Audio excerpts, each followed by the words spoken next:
সঙ্গে লয়ে ভক্ত গণে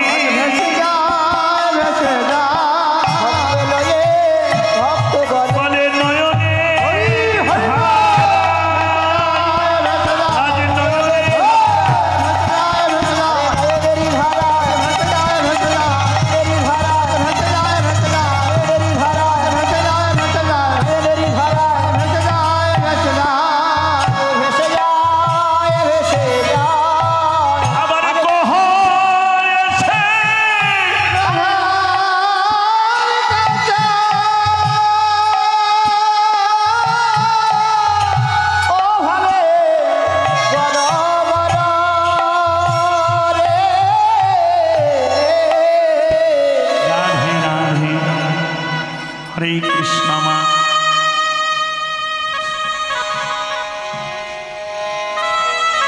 যে নামে প্রেমশ্রু ঝরে না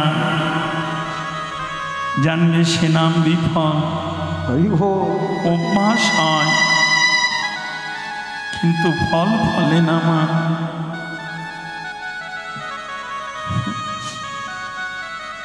যে ছেলে মেয়ে পড়ে কিন্তু মনোযোগ দেয় না সে জানবে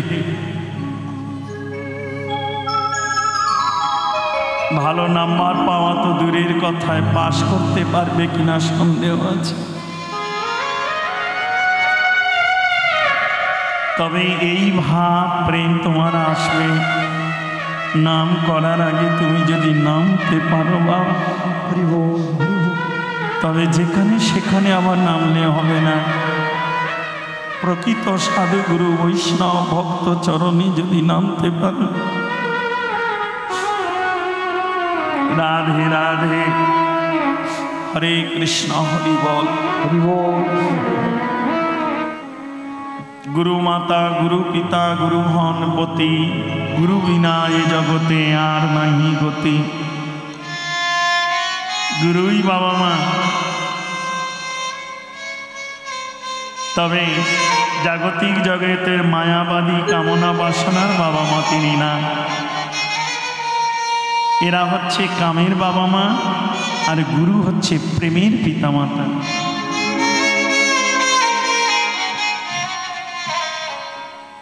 জাগতিক জগতে বাবা মায়ের কাছে আমি নিম্নগামী সন্তান আর গুরুর কাছে আমি ঊর্ধ্বগামী সন্তান।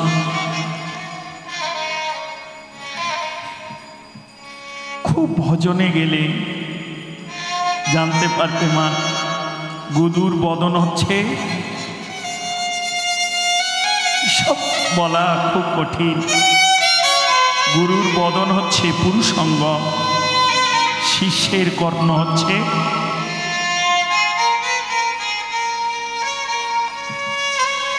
খুব ভজনের জায়গায় সব। যাক রাধে রাধে। বাজারে যেমন কলা ছাড়িয়ে বিক্রয় হয় না তেমনি কিছু কিছু গুরুর কাছে বসে ছাড়াতে হয় আর সেবা করতে হয় মা। সব কীর্তনিয়াদের বলে দিতে নেই রাধে রাধে মা। হরে কৃষ্ণ। এই শ্রবণদার গুরু চরণেই সমর্পণ হয়ে গেছে। গুরুর চরণে যে দিয়েছে এই শ্রবণদার একদিন না একদিন সে ব্রহ্মপদে হয়ে যাবে পার। আমরা সাধুগুরুর কথা শুনি না কারণ দ্বারটা দিতে পারিনি। নবম দ্বার তো এই দ্বার গুরুর চরণে।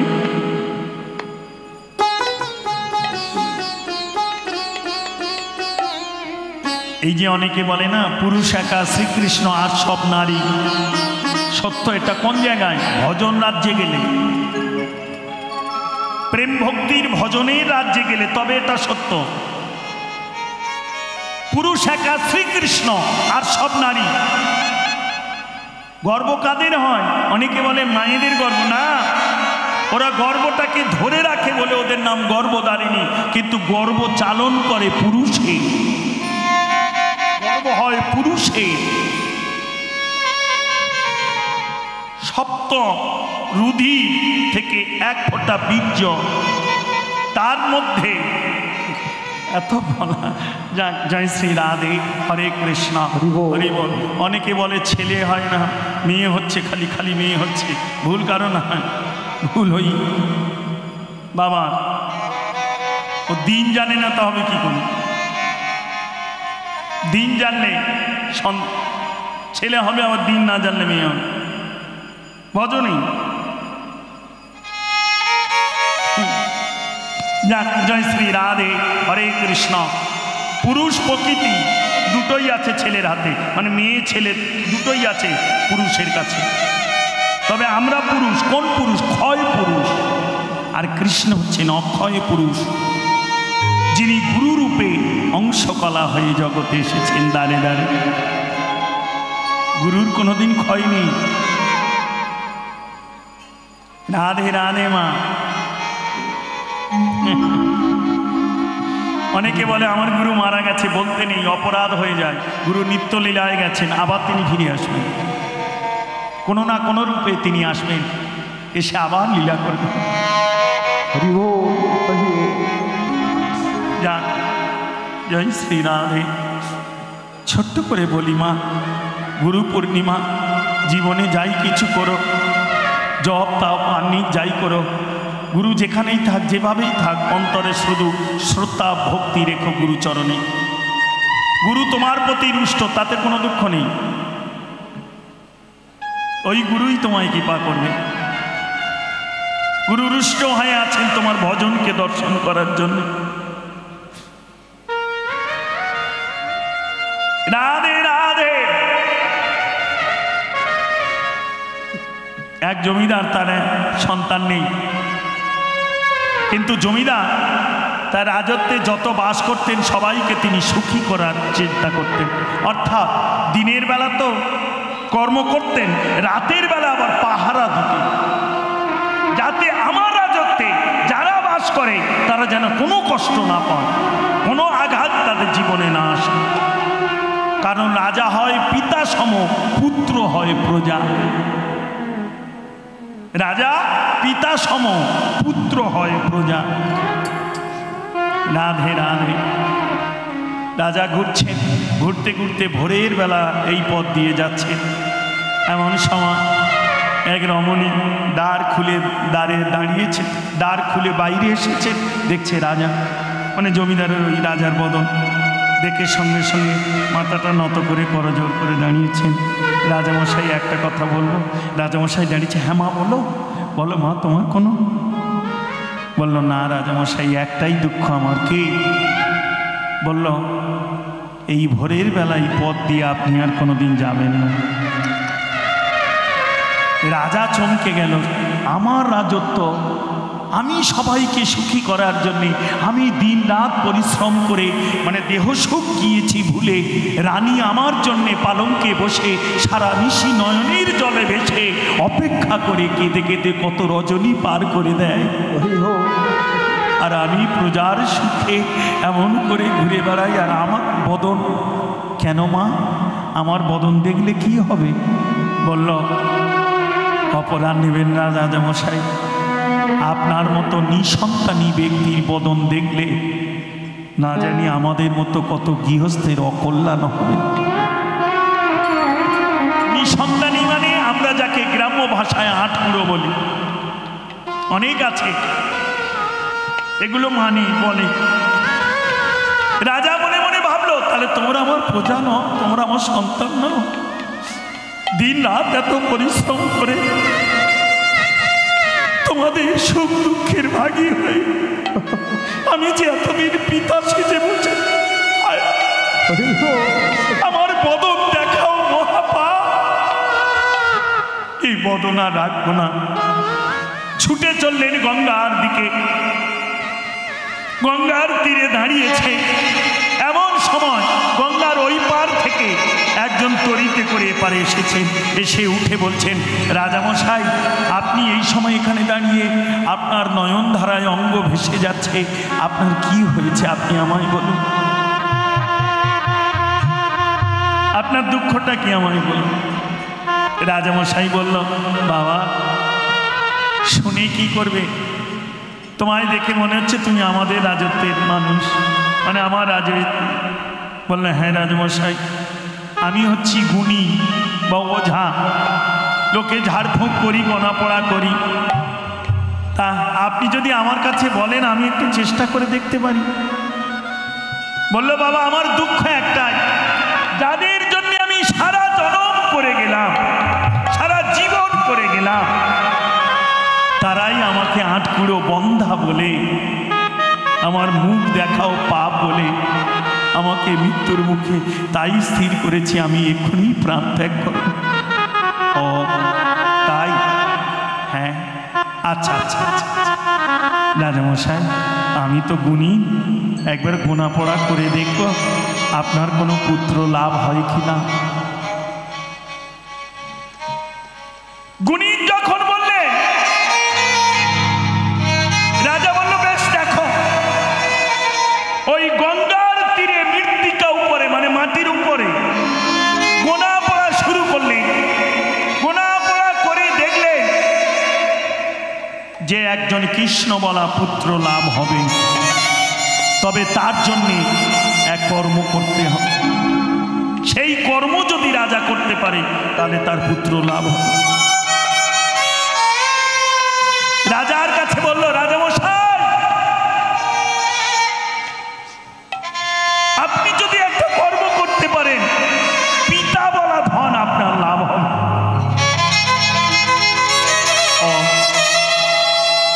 তা বাবা কি কর্ম বল? জীবনে তো অনেক কর্ম করেছি প্রজার সুখের জন্য, কত রাত জেগে কাটিয়েছি, কত প্রজার জন্য সুখের জন্য আমি কেঁদেছি। তা শেষ বয়সে বল বাবা কি কর্ম? বলল রাজামশাই, এক ব্রাহ্মণের 4 পুত্র হবে। কনিষ্ঠ পুত্র 12 বৎসর বয়স, মানে 12 বছর হবে। সে কৃষ্ণ নামের পাগল হবে। তাকে নিয়ে এসে গুরু পূর্ণিমার দিন যদি তাকে বলি দিতে পারো, তার প্রাণের বিনিময়ে তোমার কৃষ্ণ বলা পুত্র লাভ হবে।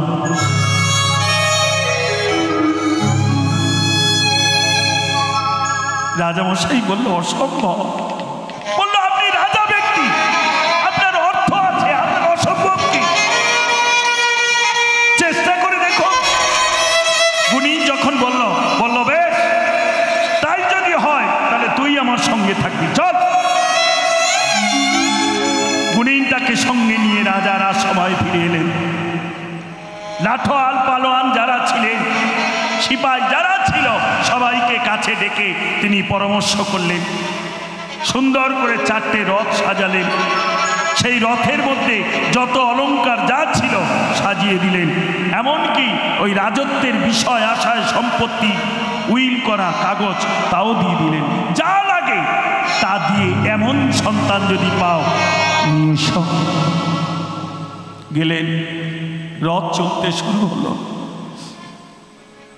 3 দিকে রথ ফিরে এলো, একদিকে রথ আর এলো না। সে খুঁজতে খুঁজতে এক ব্রাহ্মণ পাড়ায় গেলেন। ব্রাহ্মণের 4 ছেলে। ভালো করে মিলিয়ে নাও মা। প্রথমটা বেদজ্ঞ, দ্বিতীয়টা শাস্ত্রজ্ঞ, তৃতীয়টা পণ্ডিত। তাহলে 3টে উচ্চ মার্গের শিক্ষিত, আর ছোটটা পাঠশালায় দিয়ে এসেছিলেন। তখনকার দিনে তো স্কুল ছিল না, পাঠশালায় দিয়ে চলে এসেছিলেন। ছোটটাই পাঠশালায় অধ্যয়ন করে ফেরার পথে এক বৃক্ষতলে এক বৈষ্ণব হরিকথা, প্রহ্লাদের জীবনীর কথা তিনি বলছেন, আর উপরে পক্ষীগণ বসে বসে তা শুনছে। এই ছোট্ট বালকটি ওই পথ দিয়ে যেতে যেতে এই হরিকথা তার ভিতরে প্রবেশ করছে। একদিন দুদিন স্কুলে যা পড়ায়, মানে পাঠশালায় যা পড়ায়, তো এই বৈষ্ণবের কাছে আসা পর্যন্ত ভিতরে থাকে। তারপরে যখন বৈষ্ণবের হরিকথা তার মধ্যে প্রবেশ করে, জাগতিক জগতের জ্ঞান মার্গের উচ্চ মার্গের শিক্ষা তখন সব হারিয়ে যায়। গিয়ে এই প্রেম ভক্তি তার প্রবেশ করে, সে কৃষ্ণ বলে কাঁদতে থাকে। এমনি করে কয়েকদিন যেতে যেতে যেমন লক্ষ্য হীরার হয়েছিল না, হরিদাসের কাছে তিরাত্র হরিকথা শুনে লক্ষ্মীরা সব ঐশ্বর্য রূপ যৌবন সব কিছু ত্যাগ করে ওই চরণে পড়ে কেঁদেছিলেন।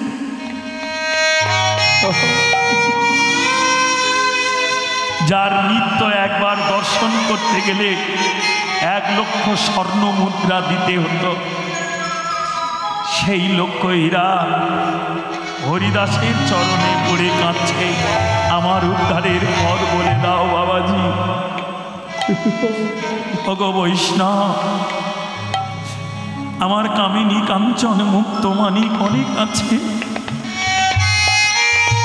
কিন্তু তোমায় দেখে আমার মনে হয় এই সকল ধন ঐশ্বর্য সকল তুচ্ছ তোমার কাছে। কেন জানো বৈষ্ণব ঠাকুর, কেন জানো? যে ধনে হয়েছ তুমি এমন মনি মানি তুচ্ছ বলি,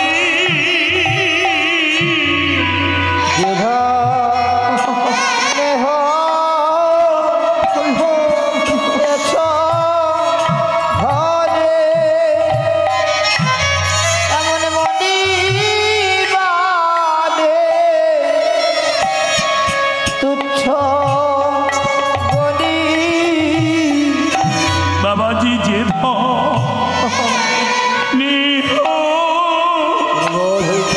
হয়েছ ধনী এমন মনি মানি তুচ্ছ বলি,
রাধে রাধে।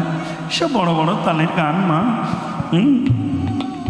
আমার মা শুধু মনে করে নেড়া খালি টাকা নেয়, কিন্তু এই যে বেটারা গুড়দাং গুড়দাং করছে মা, তাই না মা? ধোকেটা তাক দে না, টাকা ছাড়া কিছু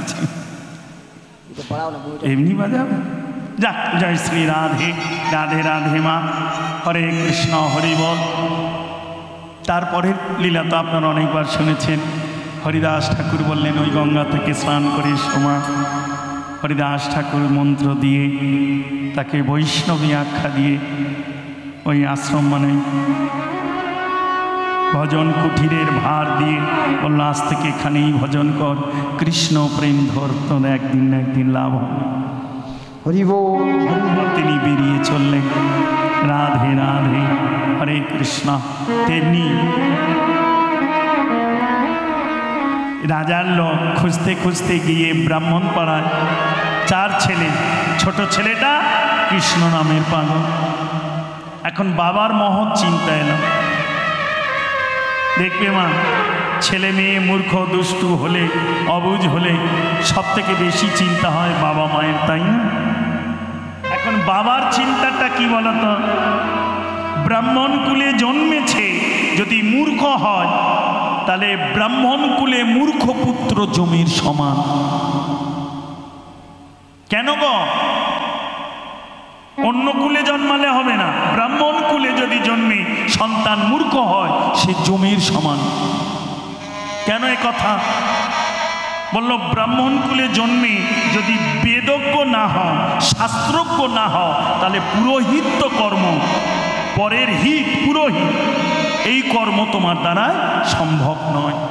তাহলে এই কর্ম যদি না করো, তাহলে ব্রাহ্মণ কুলে জন্মে ব্রহ্মত্ব কর্ম যদি না করো, চণ্ডালের বাড়িতে গিয়ে যদি এঁটো বাসন মেজে উদরে জ্বালা নিবৃত্তি করো, তাহলে ওই ছেলে থাকার থেকে মরণ ভালো। উচ্চ বর্ণে জন্মগ্রহণ করে, এটা হচ্ছে ব্রাহ্মণের বিচার, জ্ঞান মার্গের ভজন। আর ভক্তি মার্গে বলছে না, মুচি হয়ে শুচি হয় যদি কৃষ্ণ ভজে, আর শুচি হয়ে মুচি হয় যদি কৃষ্ণ। ছেলেটাকে অনেকবার অনেক আঘাত করলো, কিন্তু ওই যে বললাম মা,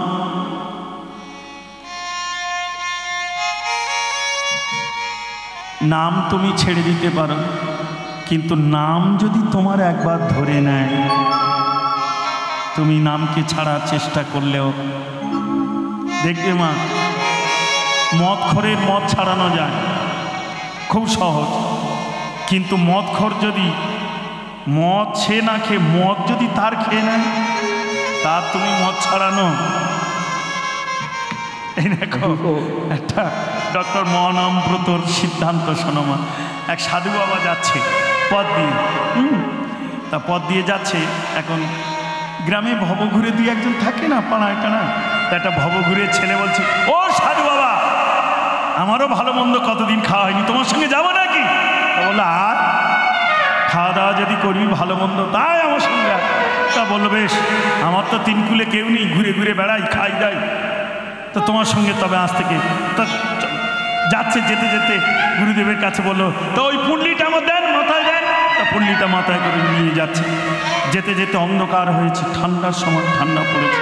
হ্যাঁ, ঠান্ডা লাগছে। তাহলে আরে ঠান্ডা লাগছে নাকি? বললো হ্যাঁ।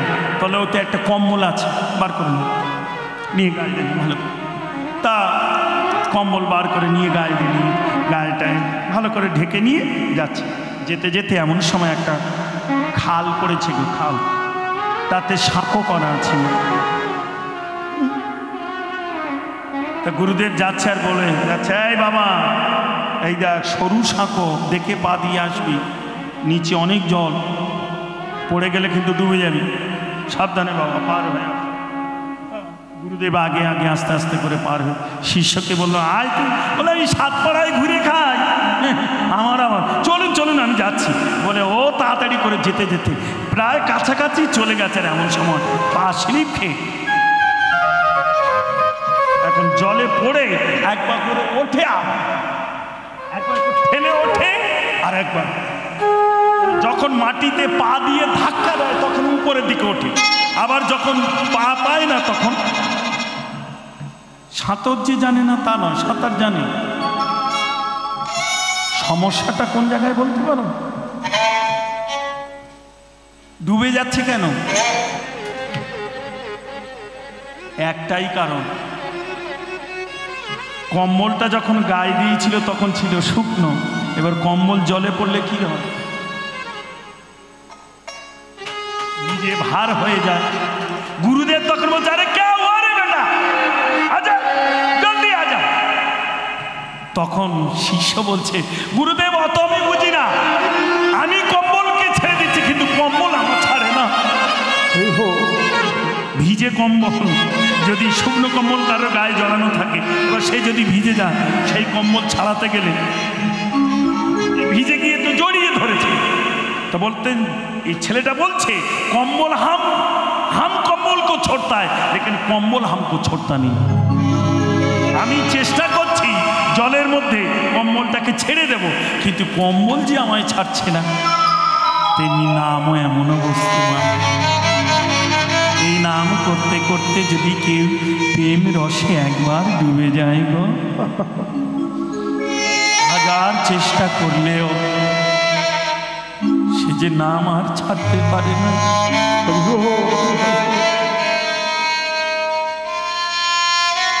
হরে কৃষ্ণ বাবা, যে ডুবেছে সেই জানে মা।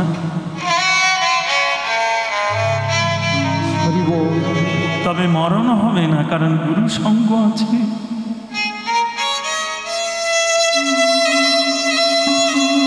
রাধে রাধে।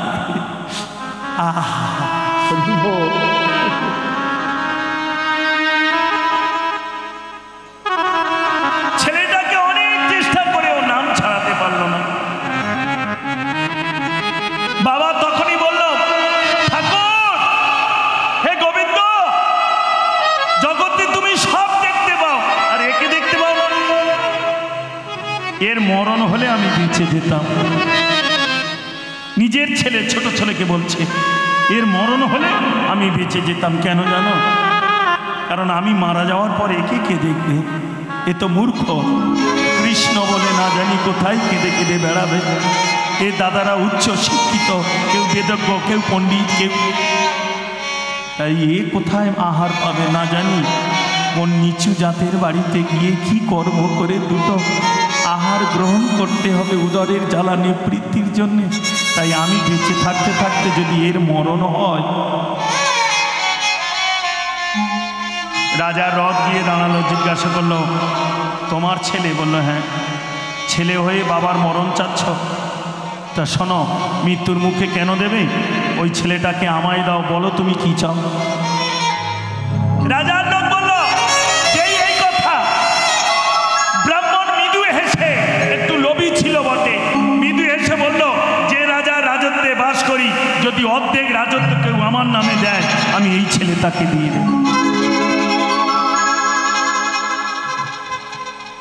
ব্রাহ্মণের বলতে দেরি, কিন্তু রাজার লোকে দিতে দেরি নেই, কারণ রাজা তো সব দিয়ে পাঠিয়েছে। উইল করা কাগজ, মানে সই করা সেই কাগজটা স্ট্যাম্প দিয়ে, তার নাম লিখে স্ট্যাম্প মেরে দিয়ে, অর্ধেক রাজত্ব আজ থেকে তোমার। ছেলেটার কর ধরেছে। ছেলেটা মা মা করে চিৎকার করছে। মা গৃহে থেকে শুনতে পেয়ে ছুটে এসেছে। রাগ করিস না মা, বাবা ভালোবাসে বড়টাকে, আর মা ভালোবাসে বেশি ছোটটাকে, কারণ ছোটটা বেশি কোলে থাকে তো দুধ খায় বেশি দিন। আর বাবা ভালোবাসে বড়টা, কারণ ওই আমার আগুন দেবে। এগুলো ব্যাপার থাকে। সব মায়েরা বলে কোনো ছেলে ছোট বড় নেই, কিন্তু তাই ভালো করে লক্ষ্য করে দেয়। তোরাও তো মা হয়েছিস, দুটো চোখে সমান বিচার করতে পারবি না। কোথাও না কোথাও কিছু না কিছু আপ ডাউন থেকে না। রাধে রাধে, হরি বল। হরে কৃষ্ণ। কারণ সাধু হওয়ার আগে তো আমি জানি আমিও তো কারোর সন্তান। ঘুরে ঘুরেই বালিও তো আমার ছোট্টা খেয়েছে। আমি মেঝ তো, আর বাবা খুঁজলো বড়টা কোথায় গেল বলো তো। আমি যেন মধ্যিখানে ভেসে এসেছি। মরলেও কাঁদার নেই, হারালেও খোঁজার নেই। যাক, জয় শ্রী রাধে রাধে রাধে, হরে কৃষ্ণ। কম দুঃখ আঘাত কষ্ট না পেলে সহজে কেউ সাধু হয় না। আমরা ভাবি সাধু সুখী, কিন্তু জানবে সাধুর অন্তরে অনেক দুঃখ আছে।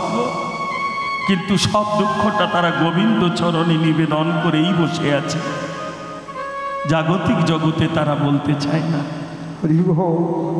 জয় শ্রী রাধে। এইবার মা ছুটে এলো। ব্রাহ্মণ বলল, শোনো,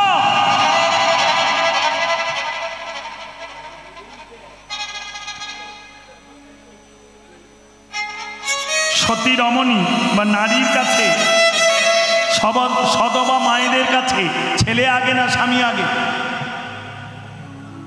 মা বলতে পারে ছেলে আগে না স্বামী আগে? স্বামী আগে। তো আমার মামি তামাকে কি খাচ্ছে ওটা? লাইট। আচ্ছা, যা। কে আগে, স্বামী আগে না ছেলে আগে? মা বলিস না। হ্যাঁ, সন্তান আগে, তাই না? সত্যিকারের বলতো সন্তান কজন? আর সব তো শয়তান ঘুরে বেড়াচ্ছে। এই যে আমিও, তোরা কি ভাবছ আমি সন্তান? রাধে রাধে। যাক, সতী রমণীর কাছে প্রতিদিনে গতি নাই। স্বামী আগে। স্বামী না থাকলে সন্তান পেতিস কোথায়? স্বামী আগে। তা বলল, শোনো, পুত্র হারিয়ে যাচ্ছে, কাঁদছ। তুমি যদি কান্না বন্ধ না করো, এবার পতির শোকে তোমাকে সারা জনম কাঁদতে হবে। এক পুত্র গেলেও 3 পুত্র বর্তমান এখনো আছে, বেদজ্ঞ শাস্ত্রজ্ঞ পণ্ডিত। আর এই ছোট ছেলের জন্য যদি তুমি এমন করে কাঁদো, আগলে ধরে রাখো। কারণ ব্রহ্ম বাক্য, আমি বাক্য দিয়ে দিয়েছি। এই দেখো, আমি অর্ধেক রাজত্বে রাজা হয়ে গেছি, তুমি আমার হবে রাজরানী। তাই আর না কেঁদে স্বামীর বাক্য শিরে ধার্য। মা এসে বাবার কাছে দাঁড়ালেন, কিন্তু কাঁদছেন। আত্মীয় স্বজন এই সংবাদ পেয়ে ছুটে এলো। ব্রাহ্মণ বলল, শোনো, তোমাদের সুখে দুঃখে আঘাত কষ্টে আমি তোমাদের পাশে থাকবো। কারণ কি, আমি অক্ষমা, আমি অর্ধেক রাজত্বের রাজা। তাই তোমরা যদি আমার পক্ষ নাও, তাহলে আমি থাকবো তোমাদের পাশে। আর তোমরা যদি ওই মূর্খ ছেলেটা কৃষ্ণ নামের পাগল, ওর পক্ষে যাও, তাহলে আমি কিন্তু কারোর কোনোদিন বিপদে আপদে থাকবো না। জাগতিক জগতের সুখ পাওয়ার লোভে আত্মীয় স্বজন পরিজন সবাই গিয়ে ওই ব্রাহ্মণের কাছে দাঁড়ালো। ছেলেটা কাঁদছে। রাজার লোক টানতে টানতে রথে তুললেন। রথে করে নিয়ে চলে গেলেন রাজার কাছে, যেখানে গুণীনা রাজা আছে। নিয়ে গেলেন। যথারীত চতুর্দশী চলছে, গুরু পূর্ণিমা পাবে। তার আগে লক্ষ্য করো মা, তার আগে ওই চতুর্দশীতে ওকে স্নান আদি করালেন। স্নান আদি করিয়ে এক মন্দিরে নিয়ে গিয়ে সুন্দর বসন পরিধান করে গুরু পূর্ণিমার মধ্যে অমৃত যোগের অপেক্ষা করছেন। যে যোগে শিষ্যরা গুরুকে মাল্যদান করে, চরণে তার সেবা করে। ঠিক সেই যোগে এর বলি হবে। গুণিনের গোনা পড়ায় এই বিচার করে। এবার মন্দিরে নিয়ে গিয়ে ওই যে দেখবেন না বলি দেয়, হাড় কাঠ থাকে না অনেক মন্দিরে, ঠিক ওই হাড় কাটে নিয়ে গিয়ে মাথাতে দিয়ে খিলটা এঁটে দিয়েছে। ছেলেটা কাঁদছে চোখের জলে, চোখের জল তো আর এদিকে আসে না, ওইখানে পড়ছে মৃত্তিকাতে, মাটিটা ভিজে গিয়ে গর্ত হয়ে যাচ্ছে, মানে খালা খন্ড হচ্ছে। রাধে রাধে। সঙ্গে সঙ্গে রাজামশাই যদিও এই কর্ম করাচ্ছেন গুণিনের কথায়, কিন্তু রাজা তো দয়াশীল, সারা জীবন প্রজার সুখেই তিনি চিন্তা ভাবনা করেছিলেন।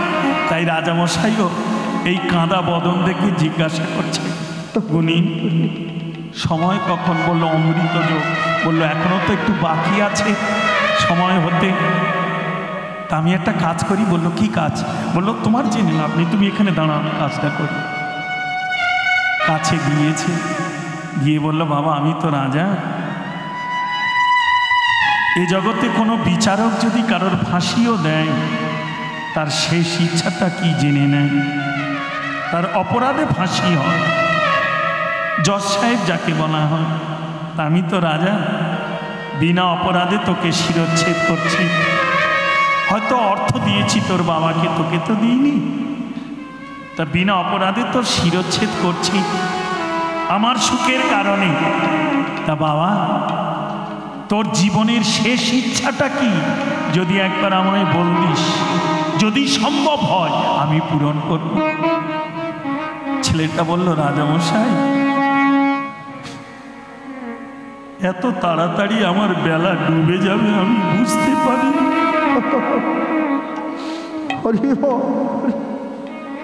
এই বেলা না, এই বেলা আয়ু সূর্য, বয়স কত গো? দ্বাদশ বছর, 12 বছরের ছেলে। এত সকাল সকাল যেমন বেলা,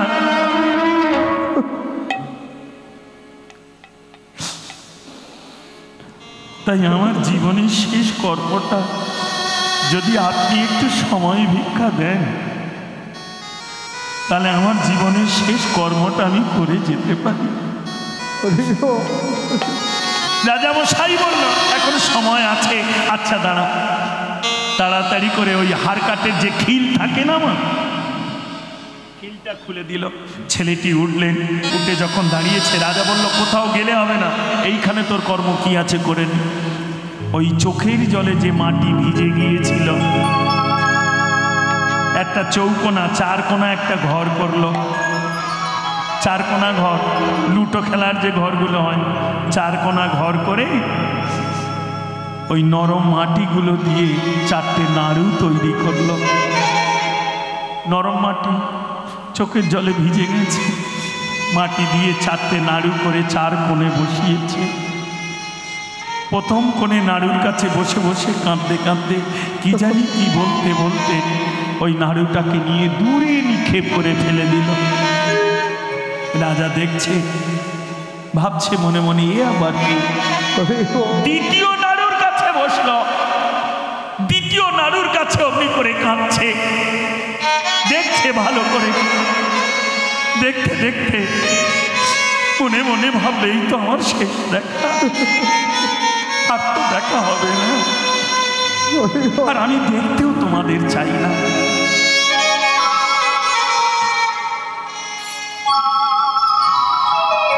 কটা নাড়ু ফেলল? 2টো নাড়ু। আস্তে আস্তে মা তুই যাবি, জানাবো আমার ডাকছে। 2টো নাড়ু, প্রথম দ্বিতীয় কোণ। তৃতীয় কোণে নাড়ুর কাছে বসে কাঁদছে আর রাজার দিকে দেখছে, কাঁদছে আর রাজার দিকে দেখছে। তৃতীয় কোণের নাড়ুটা নিয়ে সেটাও অগ্নি করে। এখন রাজার অন্তরে তো দয়াশীল, যিনি প্রজার সুখে নিজেকে সর্বদাই উৎসর্গ করে রাখে, সে দয়াশীল নয় তো অন্য কি। তাই তিনি এই ছেলেটার কাঁদা বদন দেখে জিজ্ঞাসা করছে, বাবা এ তুমি কি করছো? বলল, রাজামশাই আমার জীবনের এই কর্মটা করে যাচ্ছি। হরে কৃষ্ণ, হরি বল, রাধে রাধে। এই কর্মটা, তবে একটা কথা বলবো রাজামশাই, এই চতুর্থ কোণে যে নাড়ুটা আছে, আমার শিরচ্ছেদ করার পর আমার দেহে থেকে ছটফট করে যখন প্রাণ পাখি বেরিয়ে যাবে, ওই নাড়ুটা আমার দেহের উপরে দিয়ে ওই গঙ্গার জলে ভাসিয়ে দেবেন রাজামশাই।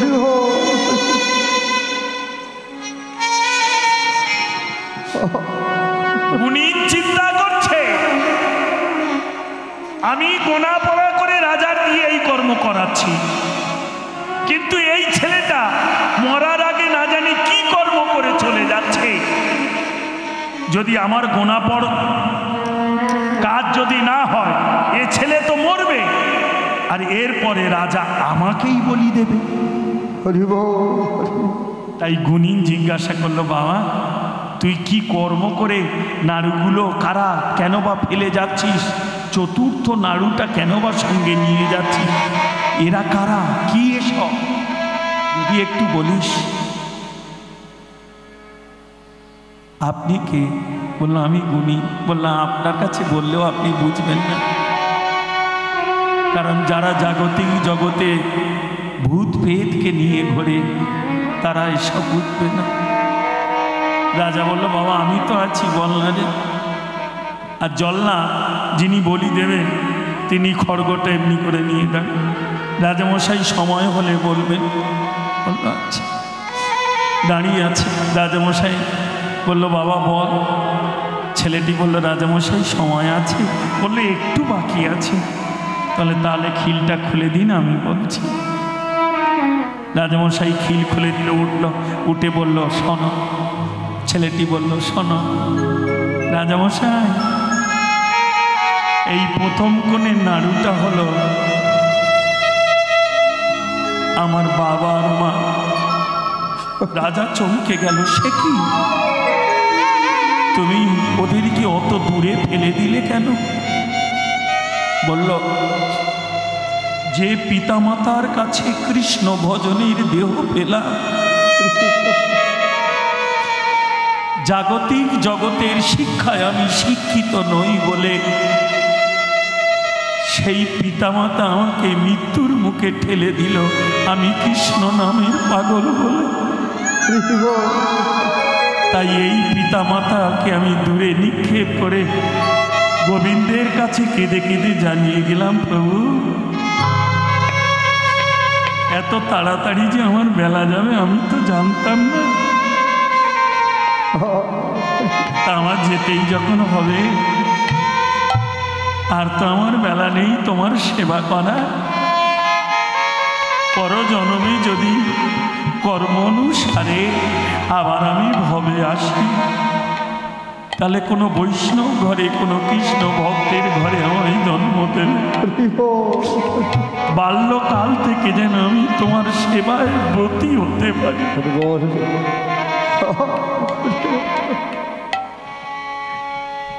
তুমি যেন কাঙালে বলে আমার